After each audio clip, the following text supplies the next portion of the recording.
ಯಾರು ಆತಂಕ ಪಡಬೇಕಾಗಿಲ್ಲ. ಒಂದು ಕುಟುಂಬಕ್ಕೆ ಒಂದು ತಿಂಗಳಿಗೆ ಒಂದು ಸಿಲಿಂಡರ್ ಕೊಡೋದು ತೀರ್ಮಾನ ಆಗಿದೆ. ಒಂದು. ಎರಡನೇದು, ಯಾರು ಕೂಡ ಹೆಚ್ಚು ಸಿಲಿಂಡರ್ನ ವಿನಾಕಾರಣವಾಗಿ ಇವತ್ತು ಡಿಮಾಂಡ್ ಇದೆ ಅಂತ ಹೇಳ್ಬಿಟ್ಟು ಯಾರು ರಿಜಿಸ್ಟರ್ ಮಾಡೋದಕ್ಕೆ ಅನುಮತಿ ಕೊಡೋದಿಲ್ಲ ಮತ್ತು ಬ್ಲ್ಯಾಕ್ ಮಾರ್ಕೆಟ್ ಕೊಡಕ್ಕೂ ಅವಕಾಶ ಕೊಡಲ್ಲ. ಎಸೆನ್ಷಿಯಲ್ ಕಮಾಡಿಟಿ ಆಕ್ಟ್ ಇದೆ, ಕಾನೂನು ತಗೊಂತೀವಿ, ಕಾನೂನು ಪ್ರಕಾರ ಕ್ರಮ ಜರುಗಿಸ್ತೀವಿ. ಈ ಸಂದರ್ಭದಲ್ಲಿ ಅದಕ್ಕಿಂತ ಮೊದಲು ಏನು ಮಾಡ್ತೇನೆ ಅಂದ್ರೆ, ನಾನು ಅಪೀಲ್ ಮಾಡ್ತೀನಿ ಗ್ರಾಹಕರನ್ನ, ದೇಶ ಕಷ್ಟ ಪರಿಸ್ಥಿತಿಯಲ್ಲಿರುವಾಗ ಯುದ್ಧ ನಡೆಯುವಂಥ ಸಂದರ್ಭದಲ್ಲಿ ಎಲ್ಲರೂ ಸಹಕರಿಸಬೇಕು. ಎರಡನೇದು, ಕಮರ್ಷಿಯಲ್ ಎಸೆನ್ಷಿಯಲ್ ಅವಶ್ಯಕತೆ ಇರೋದು ಎಲ್ಲಿದೆ, ಹಾಸ್ಪಿಟಲ್ ಕೊಡಲೇಬೇಕು, ಶಾಲೆ ಹಾಸ್ಟೆಲ್ ಕೊಡಲೇಬೇಕು.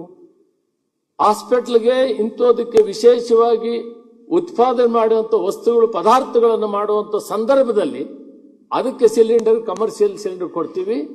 ಒಟ್ಟಾರೆ ಹೋಟೆಲ್ಸ್ ಅವರು, Kalyana Mantapa ನಡೆಸೋರು, convention halls programmes ಮಾಡೋರು ಈ ಕಷ್ಟ ಸಂದರ್ಭದಲ್ಲಿ ಸಹಕರಿಸಬೇಕು. ಯಾಕಂದ್ರೆ ಮುಖ್ಯವಾಗಿ ನಾವು ಗ್ರಾಹಕರನ್ನ ನೋಡ್ಬೇಕಾಗ್ತದೆ. ಗ್ರಾಹಕರು ಕುಟುಂಬದಲ್ಲಿ ಅನುಕೂಲ ಮಾಡಿಕೊಡ್ಬೇಕಾಗಿದೆ. ಆದ್ರಿಂದ ಅದನ್ನ ಸಹಕರಿಸಬೇಕು.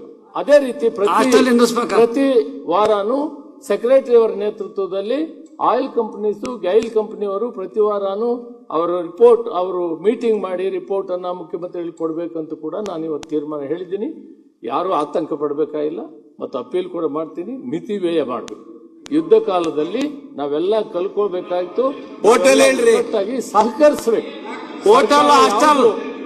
ಸರ್ಕಾರಿ ಸಂದರ್ಭದಲ್ಲಿ ಹೇಳ್ತಾ, ಕಮರ್ಷಿಯಲ್ ಅವರು ಈ ಸಂದರ್ಭದಲ್ಲಿ ಹೋಟ್ಲರ್ಗೆ ಸ್ವಲ್ಪ ಕಷ್ಟ. ಆಮೇಲಿಂದ ಕನ್ವೆನ್ಷನ್ ಆಲ್ಸೋ